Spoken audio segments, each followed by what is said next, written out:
ఎక్కడ శక్తి కావాలండి మనకి? దేనికి కండలు కావాలి? దేనికి బలం కావాలి? దేనికి శక్తి కావాలంటే మన ఆత్మకి కండలు కావాలి, మన ఆత్మకి బలం కావాలి, మన ఆత్మకి శక్తి కావాలి. ఆయన ఆత్మ వలన బలపరచబడినట్లుగా క్రీస్తు మీ హృదయములలో విశ్వాసముగాను తన మహిమైశ్వర్యము చొప్పున మీకు దయచేయవలననియో మీరు దేవుని సంపూర్ణత యందు పూర్ణులగునట్లుగా.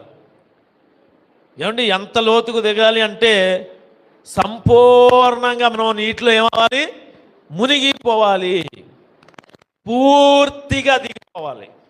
పూర్తిగా అంటే మనం కనబడకూడదు, నీళ్ళే కనిపించాలి, మనం కనబడకూడదు, దేవుడు కనిపించాలి మన జీవితంలో. క్రీస్తు యొక్క ప్రతిబింబాలుగా మనం మారిపో